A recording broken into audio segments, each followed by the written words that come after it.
ขอสวัสดีด้วยความจริงใจด้วยความเคารพด้วยความนับถือท่านผู้ฟังทุกท่านนะครับสวัสดีวันพฤหัสบดีฟังแต่ชื่อวันก็มีความสุขแล้วนะครับเป็นวันพฤหัสบดีวันไหนๆก็ดีหมดนะครับในความเป็นจริงวันไหนๆตั้งแต่วันจันทร์อังคารพุธพฤหัสบดีวันศุกร์วันเสาร์ดีทางนั้นถ้าเรามีความดีและความดีนั้นก็ทำไปเรื่อยๆไม่ใช่วันนี้ทำดีวันพรุ่งนี้เมื่อวานก็ทำแล้ววันนี้ก็ไม่ต้องทำก็ได้ไม่ใช่นะครับก็ต้องทำต่อเนื่องกันไปความขยันนะครับความขยันครูบาอาจารย์ท่านสอนให้เราขยันนะครับในความเห็นของผมนี่ความขยันนี่ก็เป็นขยันสองอย่างก็เหมือนกับมรรคมีองค์แปดก็คือมีทั้งสัมมาและก็มีทั้งมิจฉาขยันนี่สัมมาขยันก็มีมิจฉาขยันก็มีทำไมถึงว่าอย่างนั้นนะครับมีเหตุผลนะครับว่าความขยันนี้ถ้าเราขยันเนี่ยมันดีอยู่แล้วใครๆก็ชอบคนขยันคือคนหมั่นในหน้าที่หมั่นดูแลถ้ามีหน้าที่แล้วดูแลหน้าที่ของตนให้ดีไม่สร้างภาพให้ตนเองให้ดูดีแต่ว่าการประพฤติหรือว่าการทำงานน่ะก็มันดีอยู่ในตัวของมันอยู่แล้วไม่จำเป็นต้องไปโปรโมทมันก็ดีอย่างนี้นะครับอย่างพ่อแม่เราท่านขยันดูแลเราเหลือเกินท่านก็ไม่ได้โปรโมทให้เราเชื่อท่านว่าเราเนี่ยได้รับการดูแลจากท่านอย่างนั้นอย่างนี้นานๆทีนะครับถ้าลูกถามคุณพ่อคุณแม่ว่าลูกเป็นคนที่เลี้ยงง่ายไหมเลี้ยงยากไหมหรือซนหรือฉลาดหรืออะไรหรือเปล่านี่ท่านก็จะพูดสักครั้งหนึ่งแต่99%ไม่เห็นท่านพูดคุยเลยว่าท่านได้ดูแลมาอย่างนั้นอย่างนี้วิเศษวิโสอย่างนั้นอย่างนี้ไม่มีแม้แต่น้ำนมที่คุณแม่นะครับคุณแม่มอบให้เรานี่ท่านก็ไม่ได้ซื้อไม่ได้ขายอะไรเลยมันหลั่งออกมาด้วยความเป็นสัญชาตญาณคือทั้งลูกด้วยทั้งคุณแม่ด้วยนะครับมีความสัมพันธ์กันแนบแน่นสนิทกันอย่างที่ว่าในโลกนี้ไม่มีอะไรสนิทชิดเชื้อมากไปกว่านี้แล้วนะครับก็เป็นอาหารเลี้ยงลูกมาตั้งแต่เล็กๆแล้วนะครับจะพูดไปก็ตั้งแต่อยู่ในครรภ์แล้วว่างั้นครับตั้งแต่เป็นกะละละแล้วนะครับจนกระทั่งเติบใหญ่ขึ้นมาเนี่ยเราก็ไม่เห็นท่านคุยอะไรให้เราฟังเลยว่าท่านรักเราอย่างนั้นอย่างนี้แต่ด้วยความประพฤติหรือว่าการกระทำของท่านนี้บ่งบอกซึ่งความรักความรักของท่านก็บริสุทธิ์ซะด้วยสิไม่ได้มีอะไรแอบแฝงเลยนะครับวันนี้จะมีรายการเอ่อถามรายการใครมีอะไรนะครับแล้วก็โทรมาโทรศัพท์มาพูดพูดกันก็ได้นะครับรายการจำนันจานะครับ0815209657นะครับ0815209657โทรศัพท์เข้ามาในช่วงที่มันจะมีอีกช่วงหนึ่งที่ผมจะพูดถึงรายการที่สำคัญรายการหนึ่งซึ่งจะต้องมีผู้ร่วมแสดงความคิดเห็นด้วยนะครับเพราะฉะนั้นนี่ครูบาอาจารย์ท่านบอกว่าขยันเนี่ยมันผมว่าเสริมว่าขยันนี่มันก็มีทั้งสัมมาขยันและก็มิจฉาขยันสัมมาขยันก็คือขยันในทางที่ถูกต้องมีความเพียรวิริยะความเพียรก็เป็นสัมมาด้วยไม่ใช่ เป็นความเพียรมิจฉาเพราะฉะนั้นเราต้องทำตรงนี้ให้ดีนะครับเราต้องมีการกำหนดตรงนี้ให้ดี เพราะว่าในชีวิตของเรานี่มันต้องศึกษาไปเรื่อยๆแม้แต่สถาบันการศึกษานั้นก็มีหลากหลายทั้งสถาบันที่อยู่ในระบบและก็อยู่ไม่ใช่ในระบบแต่ว่า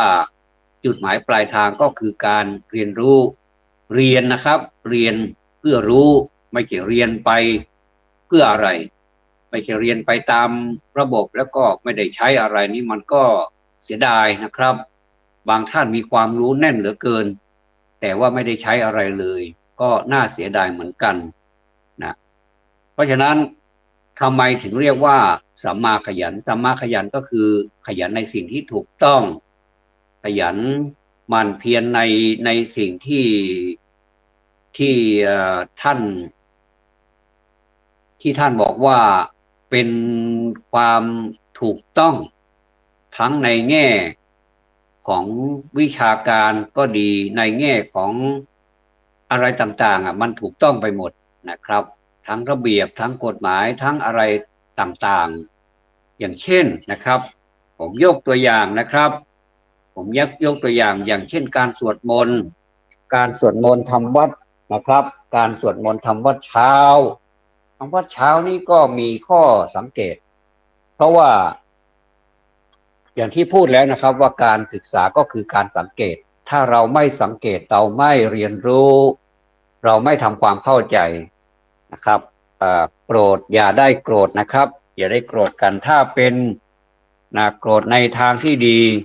ที่เตือนกันก็เรียกว่าสัมมาโกรธหรือเปล่าไม่ทราบนะครับแต่ถ้าโกรธเพราะอคติหรือว่าโกรธไม่พอใจว่าทำไมมาว่าอย่างนี้ไม่มีหน้าที่อะไรมาว่ากันเนี่ยอันนี้ก็เรียกว่าเป็นโกรธมิจฉาโกรธ ผมก็ตั้งเอานะครับก็อย่าไปคิดอะไรมากเลยโกรธนี่มันก็มีหลายโกรธเหมือนกันทีนี้ที่ว่าในธรรมวัดเช้าเนี่ยครับมันก็ไม่มีปัญหาอะไรเราเริ่มต้นตั้งแต่โยโสภควาอรหังสัมมาสัมพุทโธสวากขาโตเยนะภควตาธัมโมไปเรื่อยๆนะครับจนสรรเสริญคุณพระพุทธเจ้าสรรเสริญคุณพระธรรมสรรเสริญคุณพระสงฆ์เรียบร้อยแล้วนะครับก็มาถึงสังเวคปริกิตนปาฐะนะครับซึ่งก็มีหนังสือสวดมนต์ทั่วไปทั้งตัวเล็กตัวใหญ่สวยงามมากแล้วก็เราก็ศึกษาไปในการที่เราสวดนี่ก็อย่าให้ผิดพลาดนะครับเพราะว่ารอเรือก็ดีรอลิงก็ดีก็ต้องให้เป็นไปตามนั้นนี่เรียกว่าทางวิชาการคือท่านบังคับให้เรียกว่ารอเรือเราก็เรียกว่ารอเรือถ้าบังคับให้เรียกว่ารอลิงเราก็เรียกว่ารอลิงในพยัญชนะของภาษาไทยของเรานะครับแต่ว่าข้อนี้ก็ยังไม่สำคัญเท่าการที่เราไปพูดจนติดปากไปเลยนะครับบางทีอย่างสีเลนะก็จะเป็นสีเรนะอย่างเนี้ยครับความหมายก็จะอาจจะผิดไปความหมายเนี่ยนะครับเพราะฉะนั้นเนี่ยครับความหมายของคำว่ารอเรือเนี่ยกับรอลิงเนี่ยทำให้ความหมายผิดได้เหมือนกันแล้วก็อย่างอะไรยกตัวอย่างคำอื่นๆเนี่ยถ้ามันมีมันคล้ายๆกันนะครับมันเขาเรียกว่ามันพ้องเสียง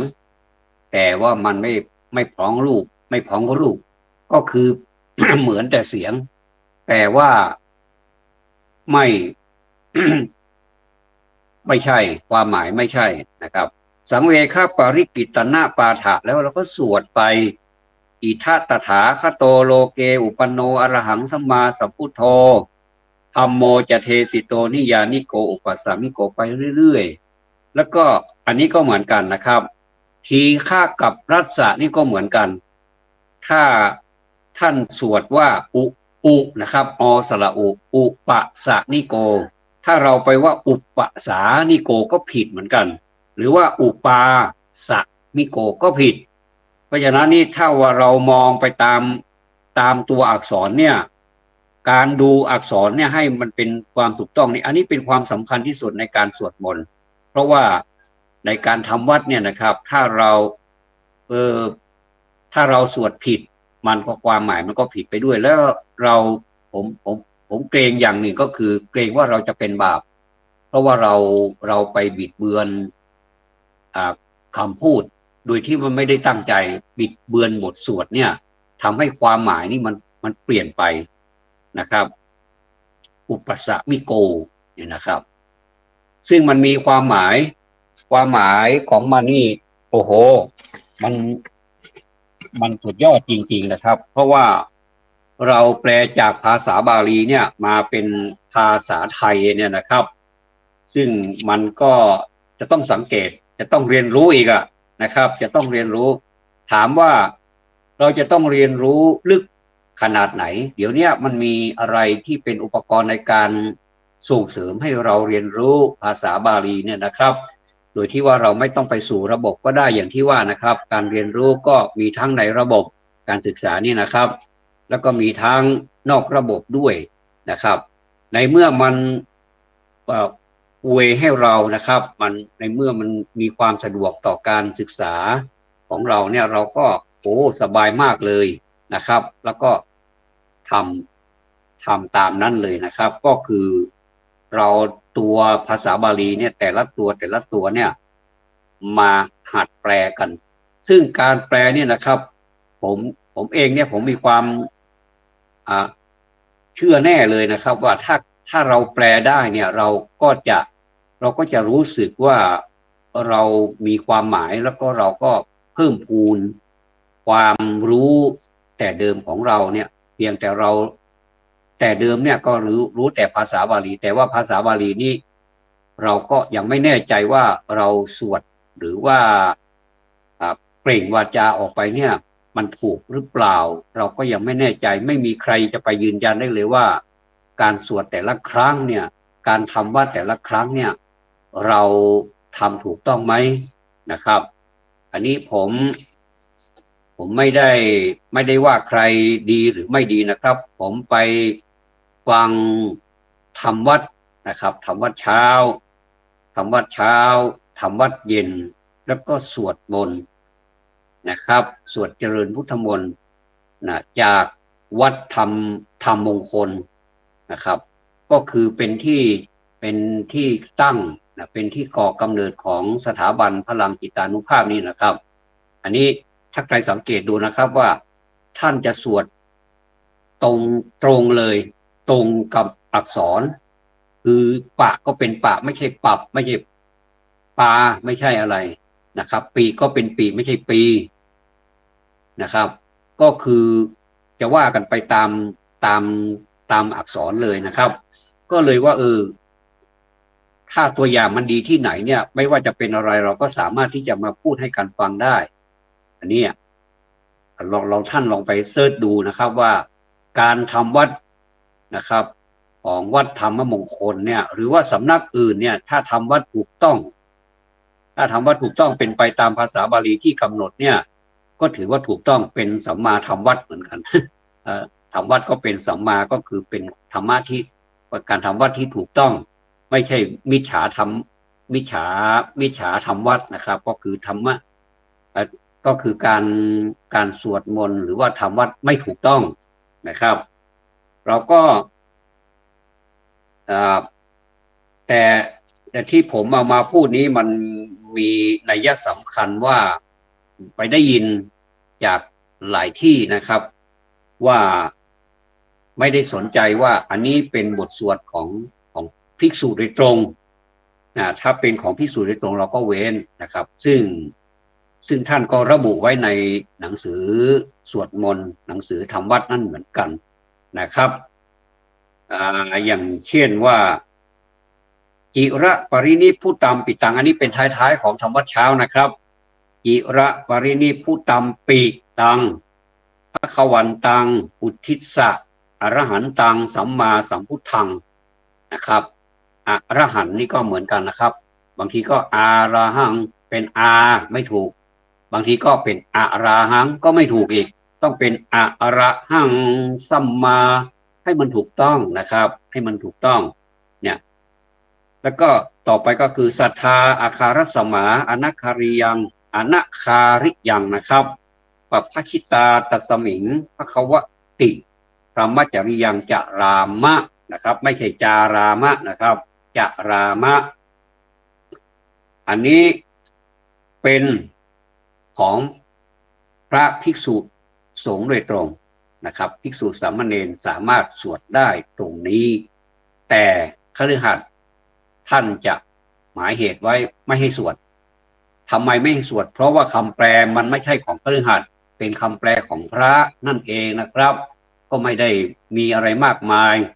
เป็นคำแปลของพระท่านลองไปแปลดูก็แล้วกันครับจิรปรินิพุตังปิตามภวันตังอุทิศอรหันตังนี่มันแปลว่าอะไรนะครับ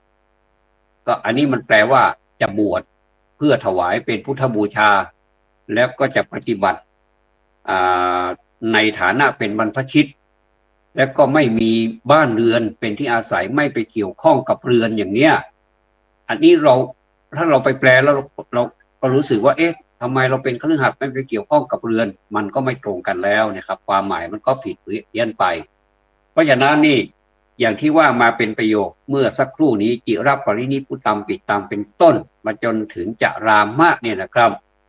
คฤหัสถ์ต้องเว้นนะครับแต่ให้มาสวดคำว่าท่านจะหมายเหตุไว้เลยไม่ว่าหนังสือสวดมนต์เล่มใหญ่เล่มเล็กสำนักอะไรก็ตามนี่นะครับท่านก็จะให้สวดแทนคำที่ผมกล่าวเป็นประโยคเมื่อสักครู่นี้นะครับว่าจิระปรินิพพุตัมปิตังอันนี้เหมือนกันภัควันตังพอถึงภัควันตังนี่ไม่ใช่อุทิศอรหันตังแล้วไม่มีก็จะเป็นคำว่าภัควันตังสรนังคตาธรรมันจะภิกขุสังคันจะตัสสะภควโตนะครับสาสนังยถาสติยถาพลังมณสิกโรมะอนุปติปัชฌามะสาโนปฏิปติอิมัสสะเกวรัสสะทุกขขันธสะอันตกิริยายะสังวัตตุอันนี้คือคำสวดของคฤหัสถ์ไม่ใช่คำสวดของพระถ้าพระมาสวดนะครับถ้าพระมาสวดคำของคฤหัสถ์พระก็สวดผิดเพราะฉะนั้นในตรงกันข้ามนะครับในทางตรงกันข้ามคฤหัสถ์ไปสวดของพระคฤหัสถ์ก็ผิดนะครับก็ไม่ได้มีความผิดร้ายแรงอะไรหรอกนะครับอะไรหรอกแต่ว่ามันทำให้มันสวดผิดมันก็เป็นมิจฉาขยันนะครับเพราะฉะนั้นเนี่ย ก็ขอทำความเข้าใจนะครับว่าในส่วนที่เรามีความขยันเนี่ยไม่ว่าใครก็อนุโมทนาอยู่แล้วก็แสดงความยินดีอยู่แล้วเดี๋ยวผมจะถ้าไม่แปลซะหน่อยก็จะไม่เข้าใจว่าทำไมถึ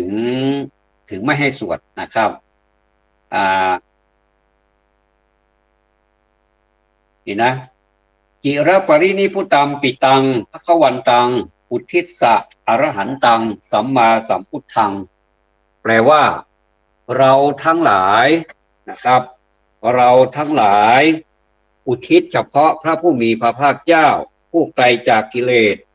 ตรัสรู้ชอบได้โดยพระองค์เองแม้ปรินิพพานนานแล้วพระองค์นั้นท่อนต่อไปนี้สำคัญมากเลย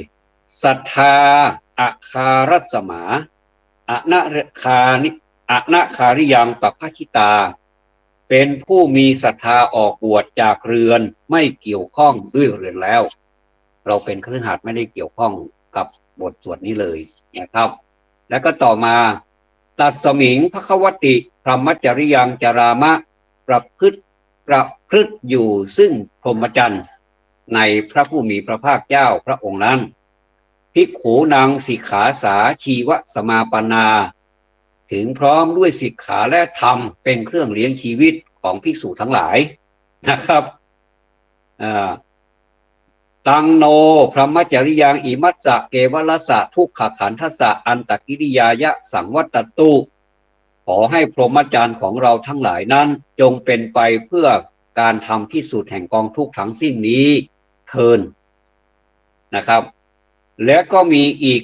ประโยคหนึ่งประโยคเล็กๆที่แทรกอยู่ในประโยคใหญ่นั้นก็คือคำว่าภิกขุนังสิกขาสาชีวสมาปนา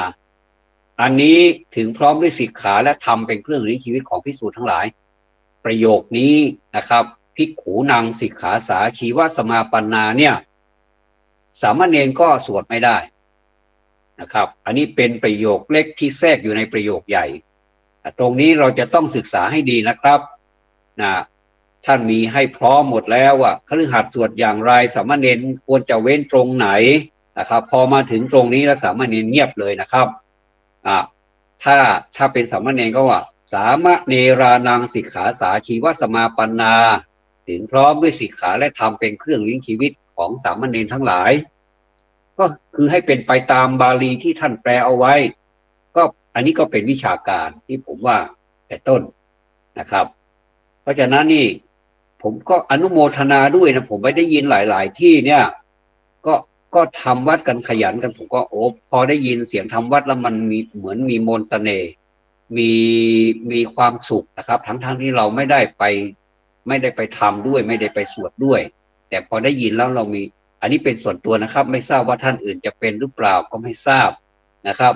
แต่ว่าความรู้สึกเป็นอย่างนั้นจริงๆเพราะฉะนั้นนี่ก็เป็นอย่างนี้นะครับถึงได้มาทำความเข้าใจแก่ท่านทุกท่านนะครับรวมทั้งผมด้วยนะครับผมก็จะศึกษาไปด้วยสังเกตไปด้วยนะครับทีนี้มันจะมีความแตกต่างการเปรียบเทียบในการแปลนะครับในการแปลว่าถ้าเป็นของคฤหัสถ์นี่ทำไมถือว่าอิระปรินิพพุตัมปิตังภควันตังสรณังคัตตานะครับในขณะที่พระสงฆ์นี่อิระปรินิพพุตัมปิตังภควันตังอุทิสสะอรหันตังสัมมาสัมพุทธังนี้มันก็เปลี่ยนไปเลยก็คืออิระปรินิพพุตัมปิตังภควันตังสรณังคัตตาเนี่ยแปลว่าเราทั้งหลายพูดถึงแล้วซึ่งพระผู้มีพระภาคเจ้านะครับแม้ปรินิพพานนานแล้วพระองค์นั้นเป็นสรณะนะครับสรณังคตาแล้วก็มีบทต่อมาว่าธรรมมันจะสังคันจะอันนี้แปลว่าถึงพระธรรมด้วยถึงพระสงฆ์ด้วยต่อไปตัสสะภควโตสาสนังยถาสติยถาพลังมะนะสิกโรมะอนุปฏิปัชฌามะอยากทำในใจอยู่ปฏิบัติตามอยู่ซึ่งคำสั่งสอนของพระผู้มีพระภาคเจ้านั้นตามสติกำลังสาสาโนปฏิปัตินะครับขอให้ความปฏิบัตินั้นๆของเราทั้งหลายอิมัสสะเกวลัสสะทุกขขันทัสสะอันตกิริยายะสังวัตตุจงเป็นไปเพื่อการทำที่สุดแห่งกองทุกข์ทั้งสิ้นนี้เทินนะครับในขณะที่ของพระนี่คำสุดท้ายนี่มันไม่ใช่ท่านแปลว่าขอให้พรหมจรรย์ของเราทั้งหลายนั้นจงเป็นไปเพื่อการทำที่สุดแห่งกองทุกข์ทั้งสิ้นนี้เทินนะครับจงเป็นไปเพื่อการทำที่สุดแห่งกองทุกข์ทั้งสิ้นนี้เทินเหมือนกับเรื่องหัดเลยแต่ว่าเพิ่มเข้ามาข้างหน้าคือคำว่าขอให้พรหมจรรย์ของเราทั้งหลายนั้นนะครับอันนี้คือความพิเศษหรือว่าความแตกต่างของการทำวัดก็ขอฝากไว้กับท่านผู้รู้ให้สังเกตตรงนี้ได้นะครับขอให้ความปรารถนาดีของผมนี้จงโดนบันดาลให้เป็นสัมมานะครับอย่าโดนบันดาลให้เป็นมิจฉาเลยเพราะว่าคำว่ามิจฉาแค่ฟังก็หนาวแล้วนะครับมิจฉาชีพอย่างเนี้ยในปัจจุบันนี้เราฟังก็หนาวแล้วก็เต็มโซเชียลไปหมดเลยนะครับ ไม่ว่าจะเป็นระบบของเอกชนไม่ว่าจะเป็นระบบของราชการโอ้โหแทรกเข้าไปหมดเลยแล้วมันก็เก่งด้วยแล้วเราก็ผู้เสียหายนี่ก็เสียหายเป็นรายวันรายเดือนไปแล้วก็เสียหายมากด้วยน้อยด้วยบางทีก็เสียหายมากนะตั้งแต่เป็นล้านเลยเป็นแสนเป็นล้านเลยก็มีนะครับเพราะฉะนั้นคำว่าสัมมากับมิจฉานี่ก็โหคนละโลกเลยนะครับอยู่คนละแห่งอย่ามายุ่งกันเลยแต่ว่าก็อย่างนั้นแหละครับในโลกนี้มันมีทั้งสัมมามีทั้งมิจฉาแต่ว่าทำอย่างไรดีที่เราจะทำให้เป็นสัมมาให้เยอะๆให้มากกว่ามิจฉาผมก็มีเหมือนกันมิจฉาบางทีก็มีความเห็นผิดเป็นชอบเห็นชอบเป็นผิดก็มีนะครับก็จะพยายามศึกษาเล่าเรียนกันต่อไปนะครับไม่มีใครที่ฉลาดที่สุดแล้วก็โง่ที่สุดไม่มีนะครับมีบทความหนึ่งไหนๆก็พูดถึงวัฒนธรรมมงคล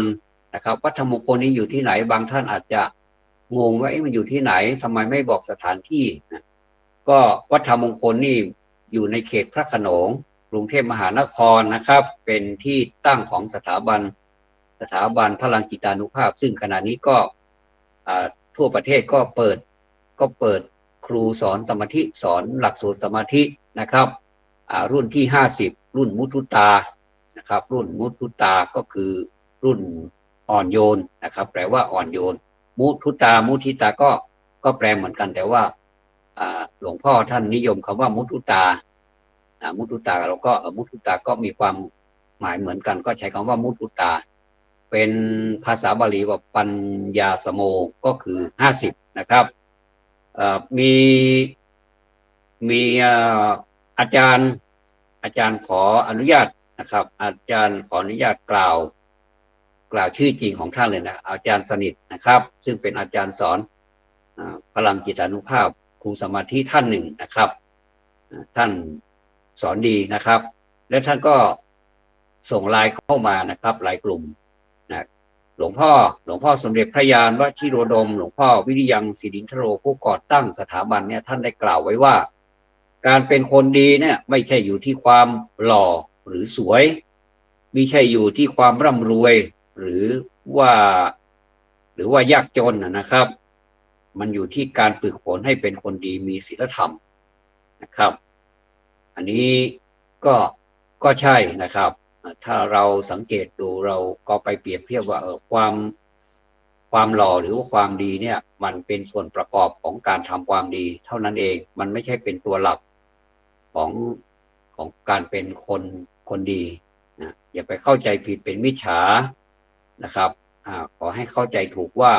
ไม่ใช่อยู่ที่ความหล่อหรือความสวยหรือว่าไม่ใช่อยู่ที่ความร่ำรวยหรือความยากจนนะครับเพราะฉะนั้นคนเราจะพบกัน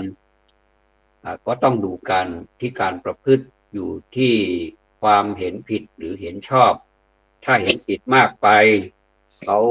ก็ถือว่าเขาเห็นชอบเนี่ยนะความหลงเนี่ยนะครับมันเข้ามาแทรกอยู่ตรงกลางนะแล้วมันมาครอบความเห็นนะให้มืด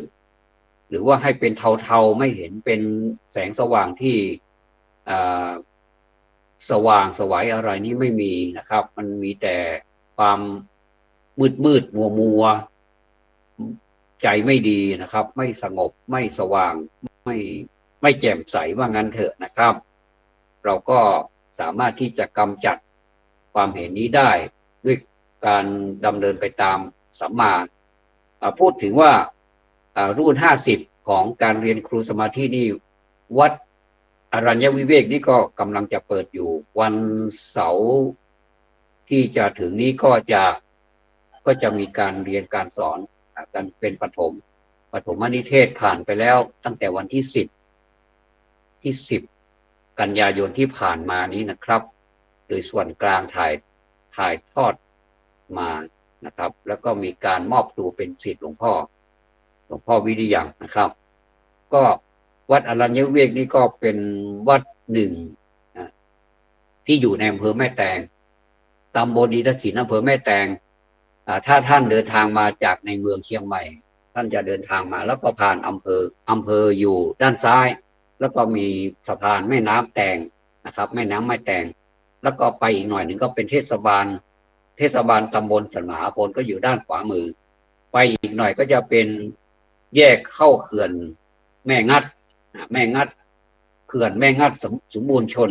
มีนามสกุลด้วยนะชื่อแม่งัดนามสกุลสมบูรณ์ชนนะครับก็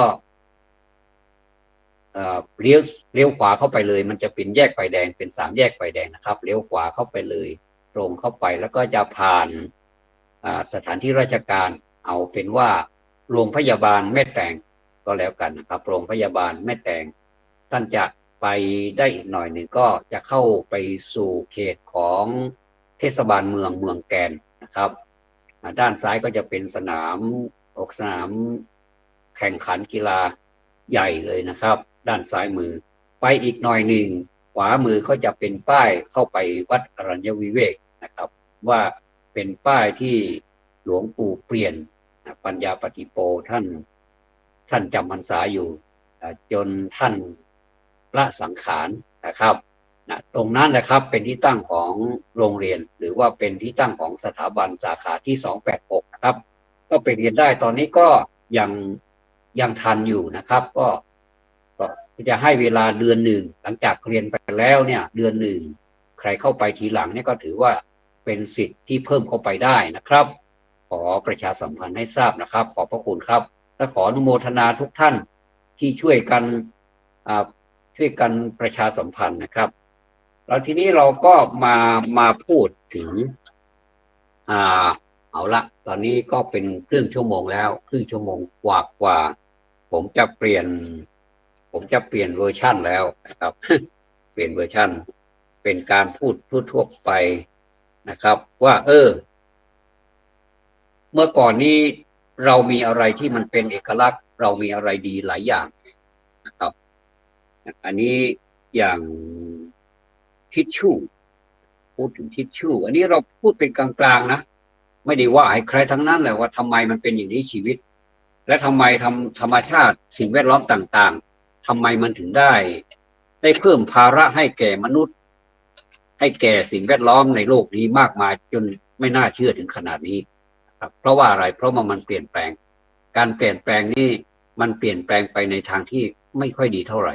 แต่ว่าคนก็เข้าใจว่ามันเป็นการเปลี่ยนแปลงที่ทันสมัยแล้วเพราะว่าอาศัยว่า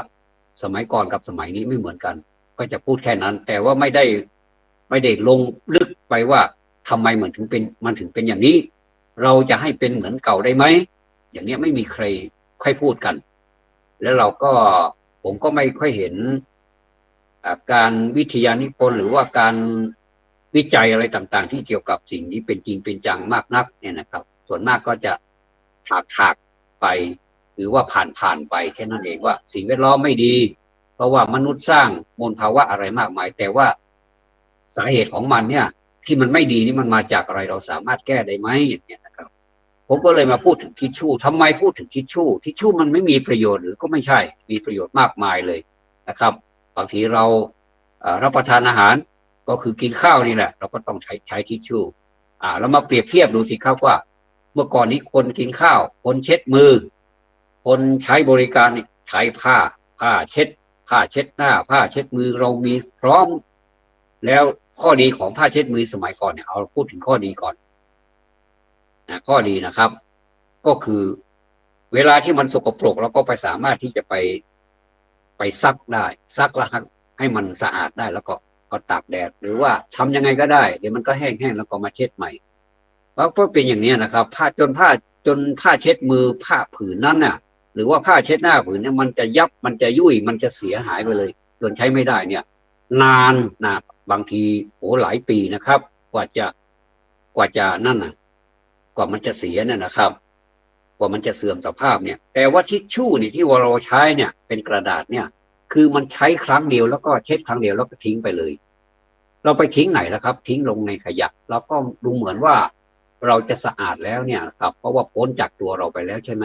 เราก็ทิ้งใส่ขยะแล้วก็พอเต็มถุงขยะแล้วก็ผูกขยะถุงใหญ่ถุงดำถุงอะไรก็แล้วแต่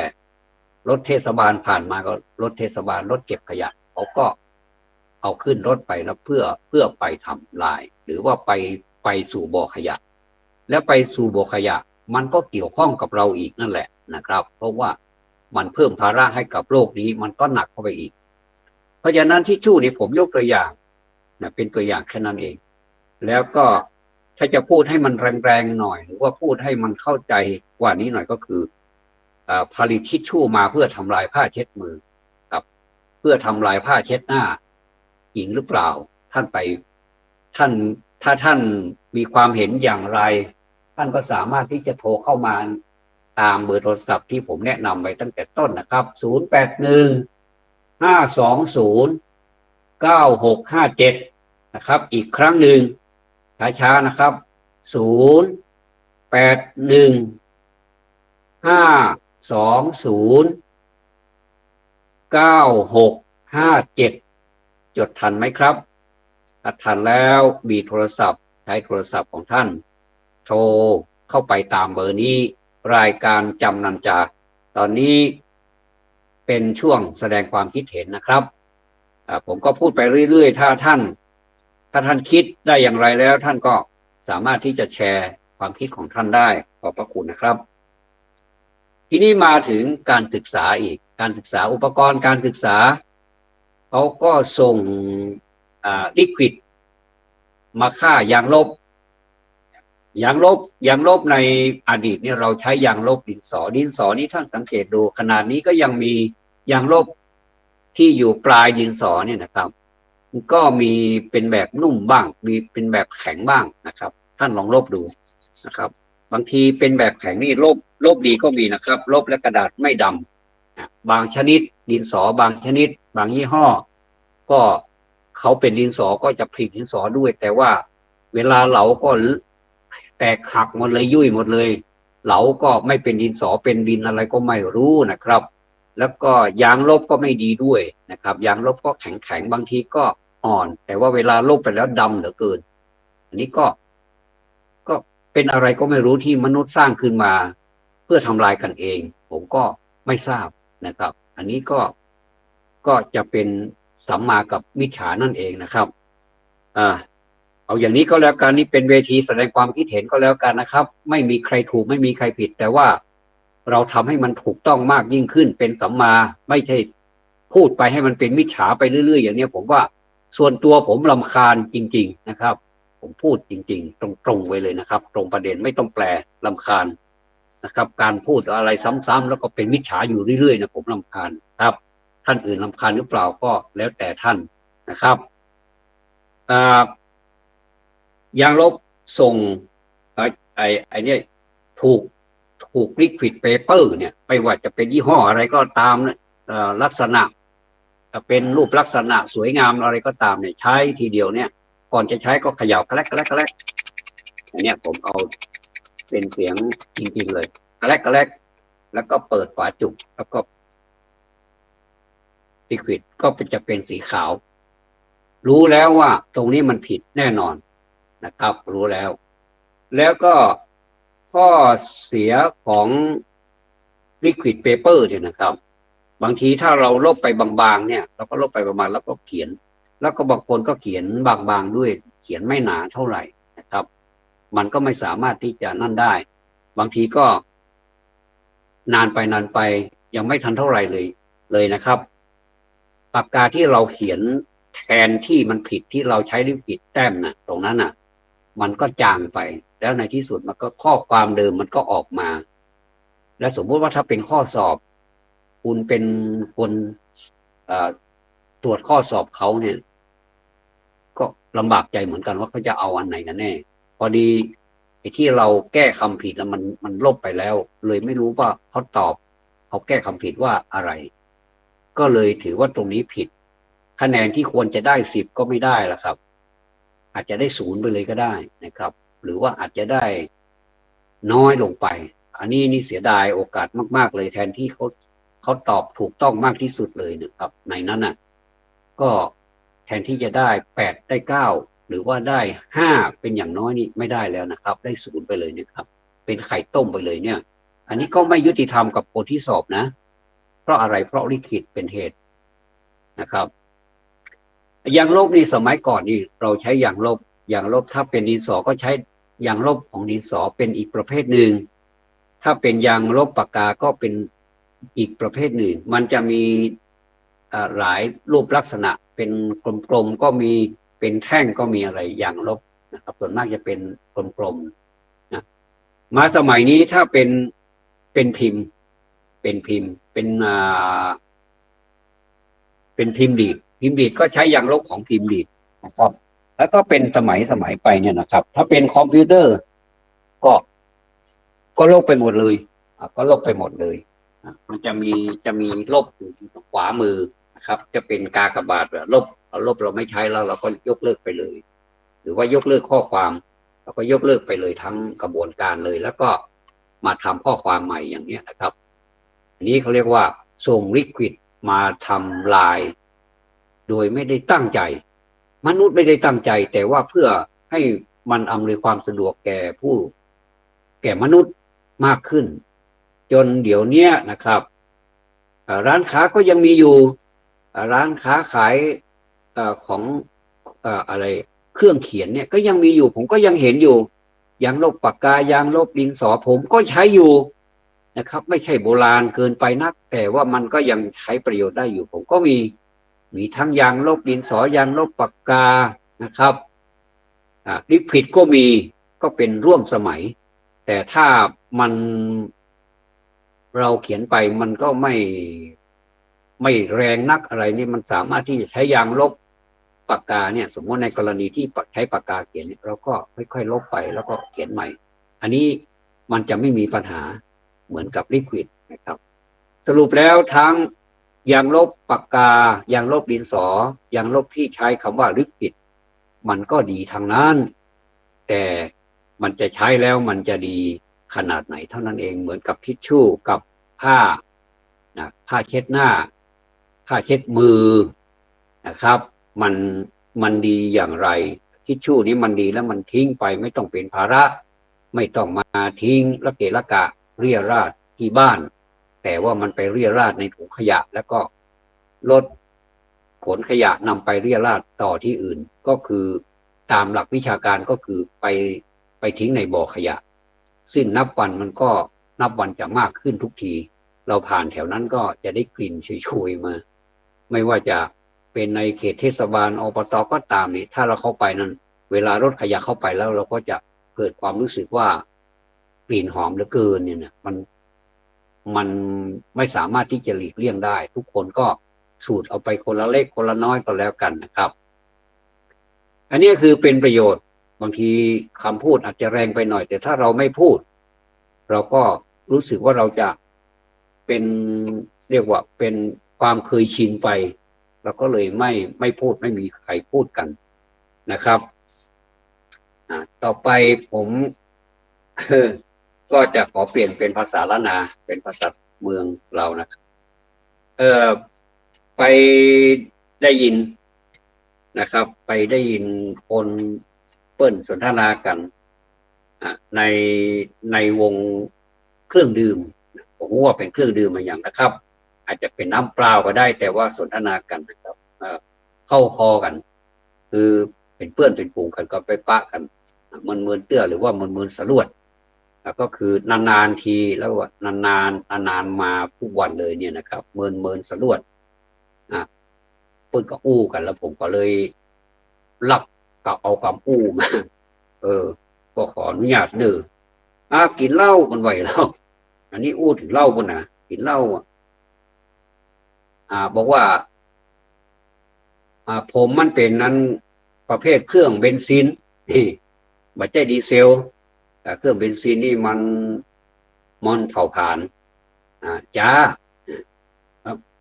จ้าก็ว่าเร็วกว่าผมแต่ว่าเปรียบเทียบนะผมไม่ใช่เครื่องเบนซินไม่ใช่เครื่องดีเซลนะครับแสดงว่าเครื่องเบนซินกับดีเซลนี่การเผาผลาญนี่มาเท่ากันเพราะฉะนั้นนี่ก็เลยเป็นรหัสบอกคือกันว่าผมมันเป็นเครื่องเบนซินแต่มันไม่ใช่เป็นเครื่องดีเซลหรอกฟังแล้วมันก็ม่วนดีเหมือนกันเนาะเพิ่นอู้กันนี่นาว่าเขาก็ยิ้มไปนะม่วนเหมือนกันแล้วก่อนกินเหล้านะครับ มันดีใจอยู่อย่างหนึ่งนะดีใจอยู่อย่างหนึ่งก็คือมันมันบ่มีคู่ต่อสู้กินเหล้าช่วงนี้นะมันมีคู่ต่อสู้แต่ว่า งดเหล้าเข้าพรรษาเนี่ยบางคนบางคนเปิ้นอู้เป็นแบบปรัชญาไงเปิ้นบอกว่างดเหล้าเข้าพรรษาเปิ้นจะเอาตัวหนังสือว่างดเหล้าเข้าพรรษาว่าเข้าพรรษาวันเดียวถ้าอาทิงดเหล้าอ่ะผมก็ทีแรกผมฟังผมงงว่างดเหล้าเข้าพรรษาแล้วมันไปอย่างไรนะมันถึงได้กินเหล้าตลอดพรรษามันบอกว่างดเหล้าเข้าพรรษาผมเอาตัวหนังสือว่าโลดผมงดเหล้าวันเข้าพรรษานอกนั้นมันจะเข้าพรรษาแล้วมันเป็นออกพรรษาหมดก็เลยบ่งดเลยจดต่อไป นอกนั้นออกภาษาหมด หรอว่านะพอเขาฟังแล้วมันก็มีเหตุผลเขานะฟังแล้วมันไม่ใช่ว่าไร้เหตุผลนะมีเหมือนกับอันอย่างขับรถไปดีๆเนี่ยคนว่าระวังทางโค้งนี่นะมันก็ขับไปเพลินๆนั่นเนาะเปิดอันเพลงในรถเขากำลังม่วนๆนั่นเนาะกองหันทางโค้งปุ๊บบอกว่าเพิ่นระวังทางโค้งถ้าไปตรงนี้มันทางโค้งมันจะเป็นอันตรายทางโค้งไอ้เนาะโอ้ ทางโค้งอันตรายก็ได้มันจะมีหรอกทางโค้งอันตรายมันเนี่ยได้มันก็ลัดซื่อไปมันก็เรียบร้อยกันอันนี้เพิ่นฮ้องว่ากันตามตัวหนังสือบางทีผมได้พิจารณาก็ว่าทางโค้งอันตรายหรือว่าอันตรายทางโค้งเนี่ยเนาะหรือว่าหยุดเผาป่าอย่างเงี้ยมีคนมาอู้ฟังหลายคนแล้วผมว่าแล้วจริงอย่างใดการสื่อสารเนี่ยบางทีคนสื่อสารเพิ่นเอาไปแปลใจศรีถนนชัยเข้าไปครอบนะครับ ก็คืออ่าแต่อู้อย่างเงี้ยแต่แปลอย่างเงี้ยมีปัญหาโคอย่างเงี้ยอย่างเพิ่นว่าหยุดเผาป่าอย่างก็ตัวบะเล่นน่ะตัวสีแดงนะหยุดเผาป่าแล้วก็ติดที่ข้างติดที่ข้างถนนที่คนหันทัดๆเวลารถผ่านไปผ่านมามันก็ขอโทษรถมาด้วยความเร็วสูงมันไปทุรดังสนั่นปันปื้นขอโทษสาบยังไม่ตึงไว้หรอกเบรกไม่ตึงไว้หรอกนึกว่าอย่างวะไผมีกาไฟพร้อมบ่ายหรือว่าไผมีไฟแช่พ้องนี่อย่างนี่อย่างไงเนาะถ้าจะเผาป่าเพื่อให้หยุดเนี่ยว่าคำกึดมันกับพอแล้วก็มันเป็นสัมมาก็ว่ามิจฉานะท่านผู้ฟัง อันนี้เพิ่นว่าตีความตามสีถนนชัยตีความไปเรื่อยนะครับก็คือบ่มีลักอย่างบ่มีการสังเกตวันนี้มีการศึกษาว่าได้ลงลึกไปเลยว่ากรรมอู้ของเปิ้นเนี่ย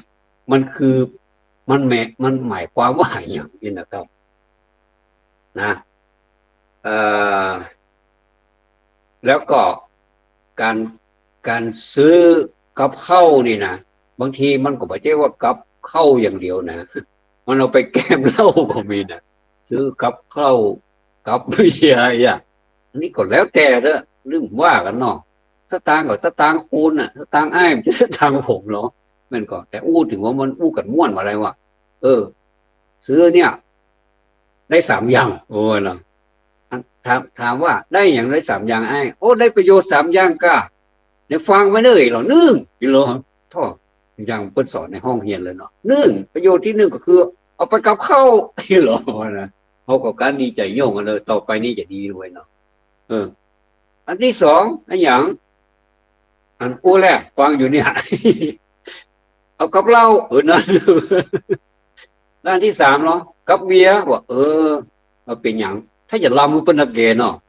เพราะของนี่มันส้มๆไปหรอกเขาสังเกตว่าคนที่เปิ้นนั้นกินเหล้านะเปิ้นจะก็อันนี้ไม่ใช่ว่าอู้ส่งเสริมเพื่อการกินนะอู้ถึงว่าเปิ้นอู้กันแล้วเอามาสังเกตอันนี้การสังเกตก็เป็นการเรียนรู้มันก็ครับผมขึ้นมาตั้งแต่แรกแล้วว่าการสังเกตคือการเรียนรู้คือการศึกษาคือการสังเกตนี่นะครับก็เลยสังเกตคำอู้หมู่นี้ก็เลยเอามาเล่าต่อแล้วมันม่วนก็มันก็ม่วนนะครับอู้ไปเลยบอกหมดตำรวจแล้วท่านบอกใกล้หัวแล้วใกล้หัวแล้ว เนี่ยแหละครับกับเข้าอันที่1กับเข้าไอ้เราดีใจแล้วเนอะคนนี้วันนี้มันเข้าท่าเว้ยมันเป็นวิชาการเว้ยหมอนี่มันก่อนนักแกงมันเป็นว่าลบในวันนี้มันมาอู้นะโอ้เป็นอันประการที่2คือกับเหล้า ประการที่สามแล้วกับเบียร์หรอมันไปกับเป้ากับเหล้ากับเบียร์ก็กลับไปเถอะอย่างเนาะตัวไฟก็ตัวมันแล้วเด้อเนาะอย่างเงี้ยมันเป็นต้นนะครับอ่าแล้วก็มีแห่งกรรมหนึ่งอันนี้พี่น้องที่ขายหวยขายลอตเตอรี่สลากกินแบ่งรัฐบาลแล้วแต่จะเรียกนะครับเป็นกรรมเดียวกันหมดแต่ว่าเป็นเปิ้นฮ้องว่าถ้าเป็นหลักฐานในการส่งเงินก็เป็นเรียกว่าธนนัตในภาษาของไปรษณีย์เป็นธนนัตหรือว่าแห่งแค่นี้นึงก็เป็นตัวแลกเงินที่มันแตกต่างกับธนนัตทำไมถึงว่าเป็นตัวแลกเงินธนนัตนะครับธนนัตนี้ส่วนมากเพิ่นจะส่งสตางค์ที่มันเป็นจำนวนนักๆจำนวนปานกลางส่งทางธนนัตมันปลอดภัยเพราะว่าเราจะได้หลักฐานมาแล้วมันเป็นตัวธนนัตเนี่ยเป็นตัวเนี่ยใส่ซองจดหมายลงไปบ่แจ้เอาสตางค์สอดเข้าไปในซองจดหมายเวลาไปส่งไอ้อย่างมันเป็นหนาๆมันไปหายหุยหายขึ้นใต้กลางตังนี่เปิ้นบ่รับผิดชอบเลยอย่าบอกคือเปิ้นถึงบอกว่าอันนี้เปิ้นบ่รับผิดชอบเพราะว่าทำผิดกติกาท่านทำผิดกติกาแล้วเอาสตางค์เนี่ยเป็นหมื่นเป็นแสนเป็นยังกระจ้างเนี่ยสอดเข้าไปในซองแล้วก็ส่งทางไปรษณีย์เนี่ยหรือว่าทางอื่นนี่ก็ตามเนี่ยเกิดมันหุยหายตุ้ยตากลางตังเนี่ยบอกหูใครเอาไปเนอะ จะบอกคือเซตโกไปแล้ว เพราะฉะนั้นนี่อันนี้ไม่ได้ว่าไปรษณีย์หรือว่าบริษัทใดๆนะครับแต่ว่ามันหายด้วยเหตุใดก็ตามอาจจะปลิวหายก็อาจจะสูญหายโดยที่ว่าไม่ทราบสาเหตุนี่นะครับก็เลยบอกว่าสอบสวนมาได้นี่นะครับจะไปเอาโทษตัวนี้ผมก็ใช้บริการนี้ลงแล้วของผมหายไอ้เอาอย่างใส่ในห้างบอกว่าขอสตางค์ใส่50,000เนี่ยแล้วผมส่งทางไปรษณีย์ไปบอกผมลงทะเบียนอย่างนั้นเนี่ย เพิ่นมารับรู้มารับทราบมาได้มาแสดงความรับผิดชอบใดๆทั้งสิ้นนะครับอันนี้เพิ่นจะบอกชัดเจนเลยนะครับอันนี้ก็เป็นอันนี้การศึกษามันการสังเกต เรียนรู้นะครับเพราะฉะนั้นนี่อันเนี้ยสลากกินแบ่งรัฐบาลนี่ก็เหมือนกับท่านอนัตนั่นแหละเวลาท่านไปซื้อเป็นได้ถ้าสมมุติว่าท่านถูกเนี่ยท่านก็เอาใบที่ท่านซื้อมาเนี่ยเอาไปคืนเงินไงแต่ถ้าในกรณีที่มันถูกน้อยก็ไปคืนเงินน้อยถ้ามันถูกนักก็ไปคืนเงินนักปานกลางก็ไปคืนปานกลางแล้วได้โจกไปโจกมันนะครับ ถามว่าคนอู้นี่ซื้อนี่เป็นได้พ้องโอ้ได้เหมือนกัน ได้เสี่ยงนะก็คือได้นะได้แต่มันเสี่ยงถูกเหมือนกันนะถูกกินนะว่านะก็บ่เป็นหยังบ่ลาบเตื้อยังจะซื้ออยู่ดีจะลงเลขอยู่ยันบอกผมนะ พูดถึงม่วนมาได้นะครับอันช่วงนี้เป็นช่วงม่วนเด้ออ่าเปิ้นบอกผมก็ไปหานกำหนึ่งผมก็เลยจำมาเนาะอันนี้เปิ้นฮ้องว่าลักจำครูพักลักจำเอามาเพื่อให้มันสนุกสนานบ่ได้บ่ใช่เพื่อมันสิสาระอย่างนะแต่ว่ามันก็มีความรู้ในนั้นน่ะเปิ้นว่าอ่าเปิ้นจะเขียนใส่หน้าเลยนะบางคนก็ส่งไลน์มาเขาก็ลักอ่านว่าเขาก็ลักจำเอาไว้น่ะขายใบสมัครเศรษฐีเลยอ่ะขายใบสมัครเศรษฐีย้ำนะครับก็คือวงเล็บขายหวยนั่นเลย ใบสมัครเศรษฐีขายใบสมัครเศรษฐีราคา80 บาทเห็นหรอตัวซื้อมาเล่น80 บาทแต่คุณเข้าไปซื้อจริงๆแล้วมันไม่ใช่เลยอันนี้เลขพิเศษโอ้เลขพิเศษนี่เอาโทษก็ได้เลขเขียวไหมนะ มันมากกว่านั้นนะครับ อันนี้นี่ผมไม่ได้ว่าแม่ค้าพ่อค้าขายหวยเนอะอันนี้ผมหันใจผมเข้าใจดีนะครับว่าท่านฮับมานี่ท่านก็ฮับมาในราคาแพงอยู่แล้วเอามาขายตรงเป๊ะเนี่ยนะมันไม่ได้อย่างอันนี้เขาก็เข้าใจในทีอยู่แล้วผมไม่ได้ว่าเลยนะครับท่านจะเอา100ผมก็ยกแบงค์100ให้นะแทนที่มันจะได้ก็ก๋วยเตี๋ยวถ้วยนะก๋วยเตี๋ยวถ้วยซาวก็ยังมีอยู่นะครับนะพอมาให้ซะดีๆอย่างเงี้ย80 บาทอย่างบางทีเขียนโชว์ไว้ก็ได้แต่เอาไว้ข้างๆคน80 บาทแต่เวลาเอาแล้วเป็น100ผมก็บู๊อยู่ว่าอย่างไรเนาะอันนี้มันเป็นเทคนิคผมก็ไม่ได้ว่าท่านนะครับจะมีโคดอย่างนั้นค่ะจะมีมูว่ากันเถอะนะครับอันนี้เป็นขายใบสมัครเศรษฐีราคา80 บาทนะครับเปิ้ลบักก้าเลยนะครับว่าราคา100 บาท120 บาทนี่มันเด็กบักก้าเลยเปิ้ลว่าอันนี้เป็นว่าเทคนิคในการขายของนะครับบางทีเขาไปซื้อของเนาะ จะเป็นผลไม้ก็ตามอย่างนี้ที่เพิ่นจ้างเนี่ยนะครับ อ่า สมมุติว่ากิโลละเนี่ยเขียนเนี่ยครึ่งนี่นะเขียนน้อยเดียวบ่คือหันลางๆครึ่งโลเนี่ย50 บาทเนี่ยหรือว่าโลละ353 โล 100นะครับแต่เขาคำว่าครึ่งน่ะครึ่งโล